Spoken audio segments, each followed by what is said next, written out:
Welcome to the Key Chapters of the Bible podcast. This is a daily podcast that's going through the key chapters of God's Word.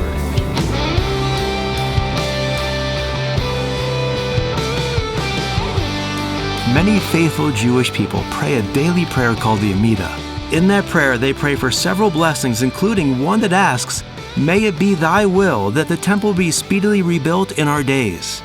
Now, you may not have thought much about rebuilding the Jewish temple anytime recently, but faithful Jewish people pray for this every day. And today, we're going to be working through Ezekiel chapter 40 to get a glimpse of the temple that will one day stand in the land of Israel. And so welcome to the Key Chapters of the Bible podcast. My name is Russ Brewer, and it is an honor to have you joining us today as we tackle one of the more controversial subjects in the entire Bible. Today, we're going to be looking at Ezekiel chapter 40, which gives us a verbal blueprint of God's design of his temple for his people.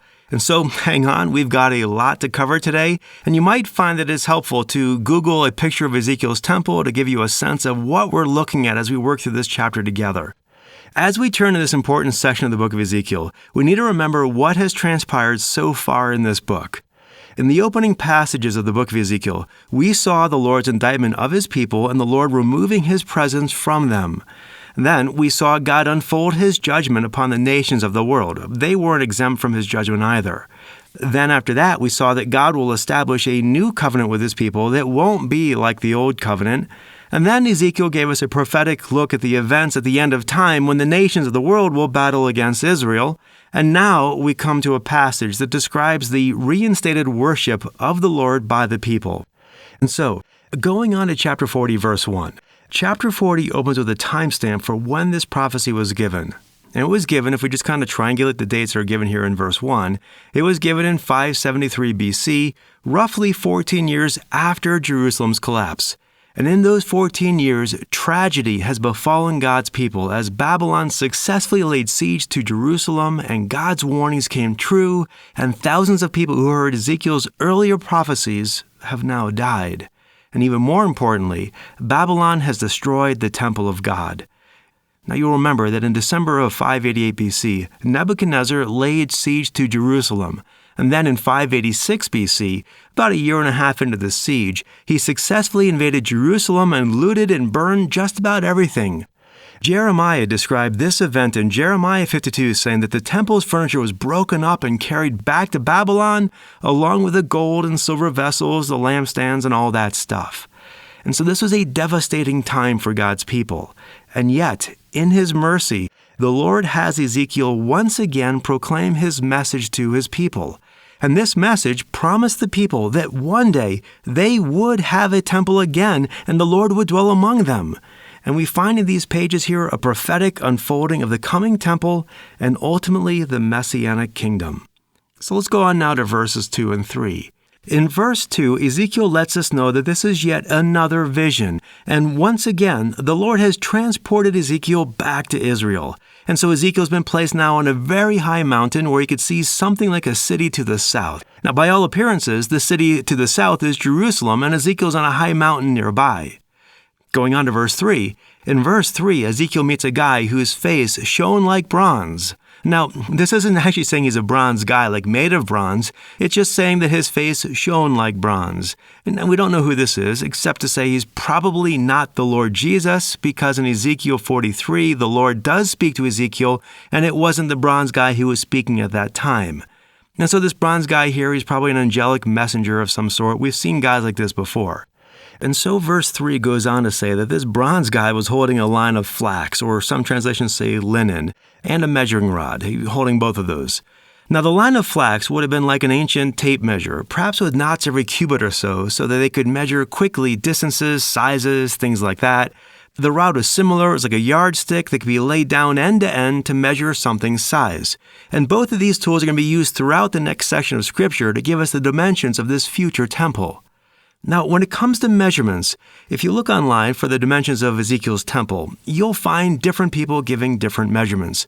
And that's because Ezekiel gives everything in cubits, and a cubit was an ancient form of measurement. Now, we normally say that a cubit was 18 inches long, but there was also a Babylonian cubit, which was 21 inches long, and that seems to be the measurement that Ezekiel is using here, and that's how most Bible translations render these measurements in English.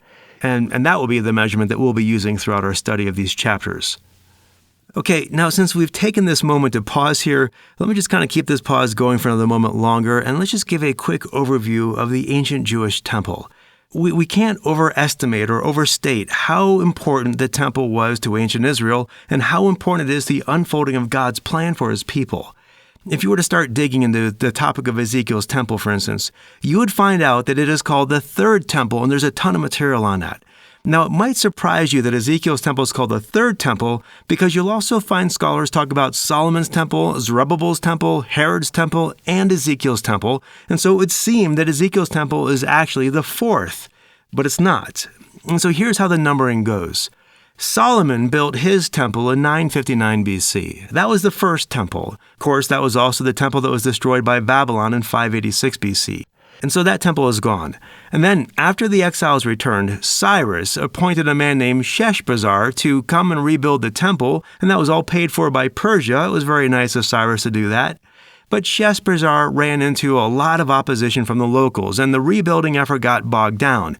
And so it wasn't until 16 years later that another wave of exiles returned to finish the rebuilding of the temple under the leadership of a guy named Zerubbabel, and the second temple was completed in 515 BC. Now that was all well and good, but in Ezra 3:12, which records this event, it says that many people wept at the completion of the temple. Now why did they weep?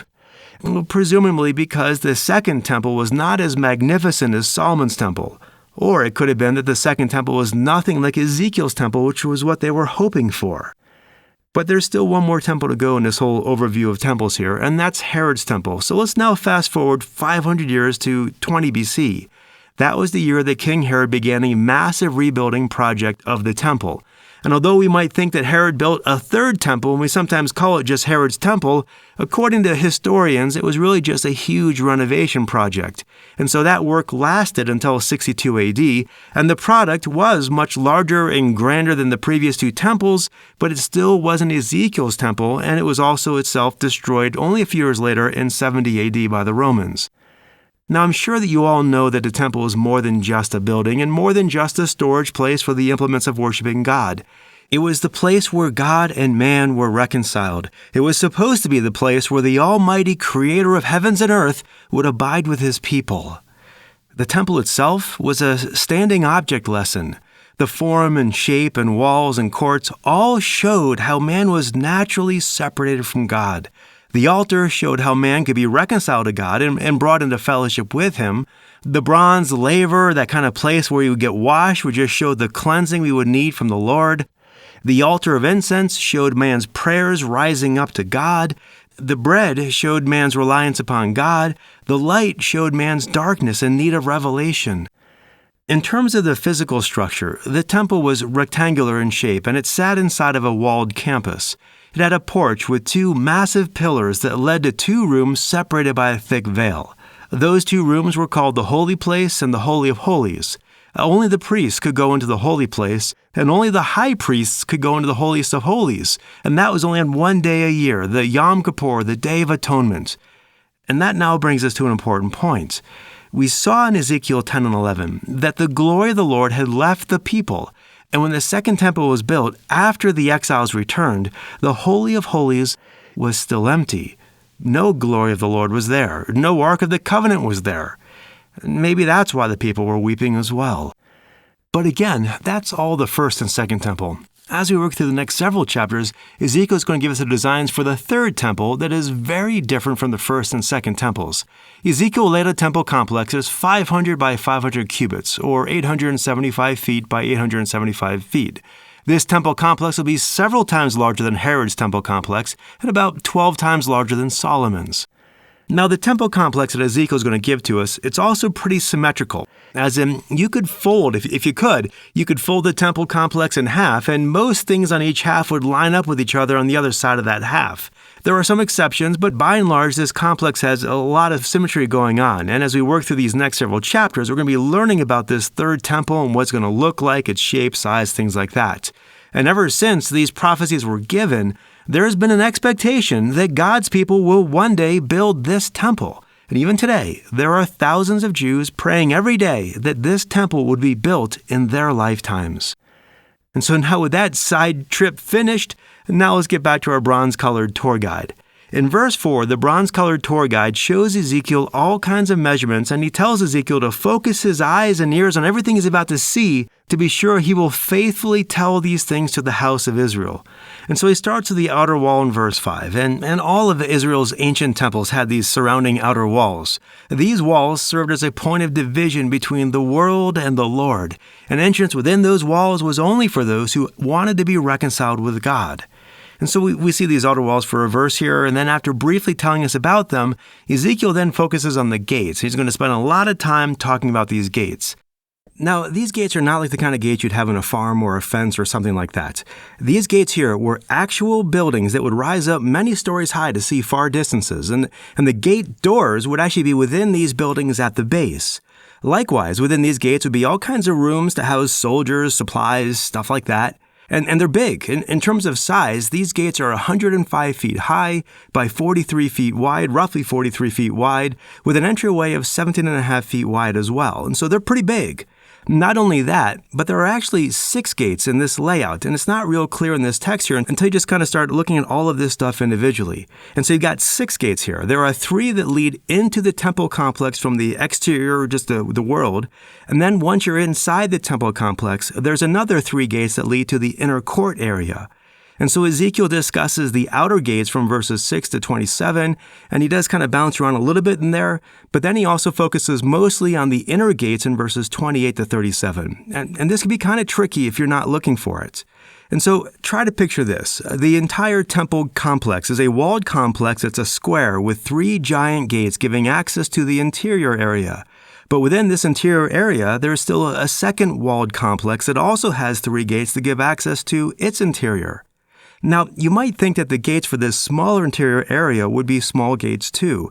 They're not. These gates on the inside are the same size and design as the exterior gates. The thing is, they're in reverse orientation, and trying to explain what that means, one thing I thought of was like if you were to take 2 shoes, a left and a right of the same shoe, and put their heels together and face their toes away, they'd be laying there with basically the same dimensions, but being in mirror of one another. That's basically what's going on with these gates here in this temple. You got these 6 gates. You got an outer gate east, an outer gate north, an outer gate south. Then you have an inner gate that are mirrors of those same gates, an inner gate east, an inner gate north, and an inner gate south. Now, as far as these gates go, Ezekiel talks about the eastern gate first in verses 6 to 14. And the eastern gate is listed first because it is the most important gate. And it's most important because Ezekiel 44 tells us that this is the gate that's normally locked and kept shut, but it'll be the gate that the prince will come in and use. And during the days of Jesus, in Herod's temple, this was the gate that Jesus rode the donkey through on Palm Sunday, and so you can see why the people were so excited to have him just arriving on the scene back then. Okay, going back to Ezekiel here, Ezekiel talks about these outer gates from verses 6 to 27, and he explains them. We've kind of covered that. Then he starts talking about the inner court gates in verse 28, and I'd like to draw your attention to what he says about the north gate. The north gate's mentioned in verses 35 to 43, and in this section here, we find out that this is where the sacrifices will be prepared. Now, that may cause you to wonder, why are there sacrifices here? I mean, we live in a modern age, and besides that, hasn't Jesus done away with sacrifices? Well, here are some possible reasons for them. First, there are people, even today, trying to build this temple right now. And so every few months, they'll do something that makes the news. They're pretty serious about this. And so I personally think that someday some version of Ezekiel's temple will be built. And since the Jewish folks don't recognize Jesus as their Messiah, they're going to start, at least some of them will start the sacrifices back on up.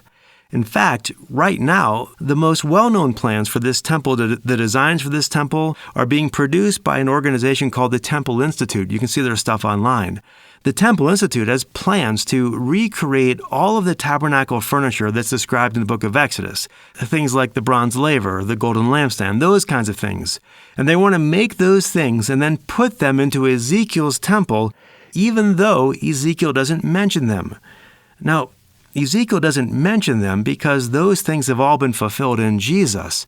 But obviously Jewish folks don't recognize this, and so even though Ezekiel has them missing, they'll put them back.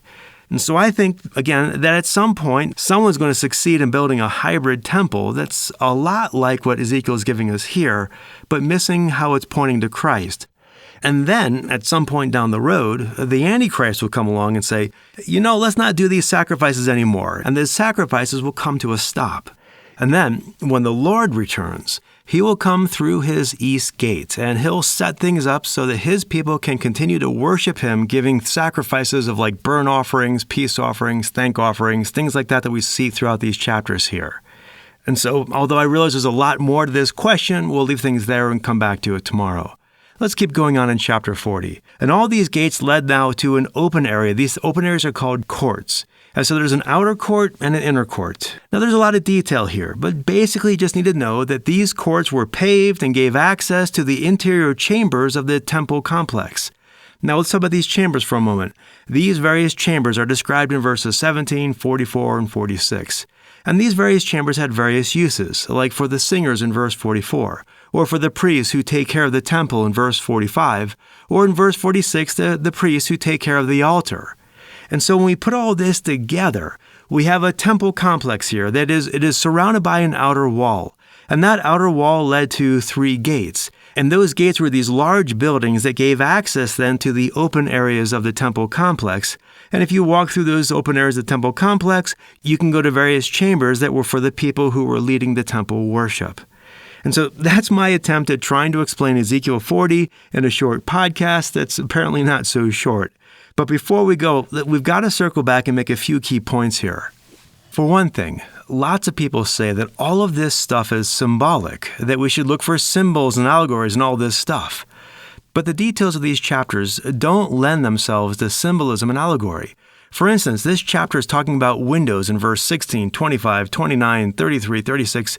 These windows are stated in clear utilitarian terms. Or in verse 12, there's this thin, low wall that's around the guard rooms, like you might see in an atrium of a nice hotel. Likewise, there's just these details in here that just strain effort to be symbolic. Like in verse 38, where there's a place to rinse off the burnt offerings. Or in verse 43, there are double hooks used in the sacrifices. Rather than trying to figure out what symbolism these items represent, it's much more natural to take them as actual windows and actual places to rinse off actual burnt offerings and actual hooks upon which to hang actual sacrifices. Not only that, if we take all this as symbolic, we end up symbolizing things that were common in their day and probably not meant to be symbolized. It would be like describing a hotel and saying it's all symbolic. And you can just imagine someone trying to describe a hotel in symbolic terms. And they would say, the receptionists, when you check on in, they're really like angels who bring us to heaven. And then all the pathways, the hallways that lead from that main desk, they're all the different directions we can take in life. And each room has a number, and that represents how all of our days are numbered. I mean, you can do that, but it sounds silly to people who actually stay at hotels. They'd be like, no, not really. The receptionist gives you a key to your room. You walk down the hall, you find your room, and you go in. There's not a lot to it. And that's really how Ezekiel reads. Not like some text to be allegorized, but a text to be read and understood and be taken literally. In fact, in Ezekiel 43 verse 10, this is a key verse we need to know. In Ezekiel 43:10, the Lord tells Ezekiel to bring these plans back to his people in order for them, it says, to do them. Clearly, the Lord did not intend for this to be understood symbolically, and neither should we. These are real plans for a real temple that will one day really be built. Now, we're almost done, but there's one more point we need to make here. We need to see here the Jewish focus of this temple. For instance, you can look back at verse 4. Ezekiel is giving this message to Israel. Or when we look at this temple here, we see that it is replete with things like palm tree ornaments. You see that in verses 22, 26, 31, 34, 37. Those palm trees weren't just for pretty decorations. The palm tree was one of the national symbols of ancient Israel. It was like a national flag. That's why when Jesus rode into Jerusalem on the donkey, the people were waving palm branches in front of him. They were showing their national allegiance and wanted Jesus to be their messianic king. And so all of these references to palm trees and all that stuff, it's essentially saying that the Jewish national flag is going to be draped all around the temple. And the focus here, all this focus on Judaism, lets us know that God still has a plan for his people. There will be a day when the Jewish people have their own temple and the rest of the nations will stream to it, saying, like it says in Isaiah, "Let us go up to the mountain of the Lord, to the temple of the God of Jacob." And so we're going to wrap things on up there for our study today. But as we think about Ezekiel chapter 40, let's keep in mind that the Lord is describing a real place that will one day stand in Israel, and may we be praying that the Lord would build His temple in our day. We'll talk more about what this temple will look like tomorrow, and until then, thanks for listening. Have a great rest of your day. God bless.